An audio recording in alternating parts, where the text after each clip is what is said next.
সকাল থেকে শহর জুড়ে বৃষ্টি, বিভিন্ন জেলায় বৃষ্টিপাত হচ্ছে। হাওয়া অফিস জানিয়েছে আপাতত এমনই থাকবে আবহাওয়া। আকাশ মেঘলা থাকবে, মাঝে মধ্যেই ঝোড়ো হাওয়া বইবে। একই সঙ্গে আগামী দুদিনের আবহাওয়া পূর্বাভাস দিয়েছে।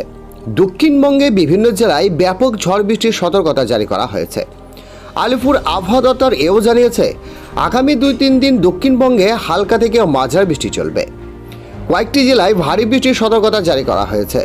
কলকাতা, হাওড়া, হুগলি, নদিয়া, উত্তর 24 পরগনা, দক্ষিণ 24 পরগনা, পূর্ব মেদিনীপুর, পশ্চিম মেদিনীপুর ঝড় বৃষ্টির সম্ভাবনা রয়েছে।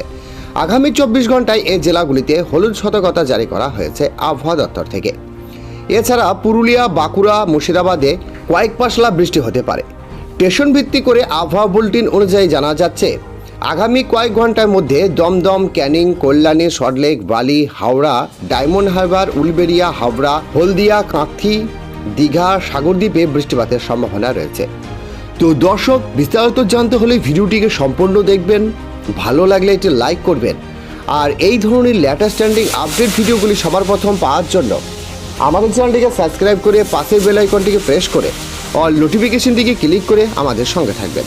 তো চলুন এক নজরে দেখে নেওয়া যাক। কলকাতায় আজ সারাদিনে দফায় দফায় বৃষ্টি হতে পারে। আকাশ মেঘলা থাকবে, মাঝে মাঝে রোদের দেখা মিলবে। কয়েকটি জায়গায় বজ্রবিদ্যুৎ সহ ব্যাপক বৃষ্টিপাতের সম্ভাবনা রয়েছে।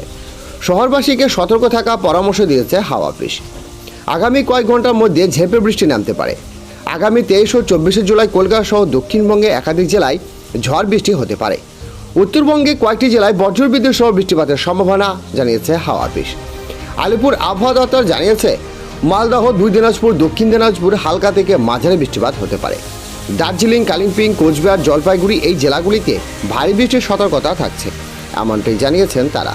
তো বন্ধুরা, আজকে এই ছিল পাওয়া লেটেস্ট আপডেট। ভিডিওটি ভালো লাগলে একটি লাইক করবেন এবং আমাদের সঙ্গে থাকবেন।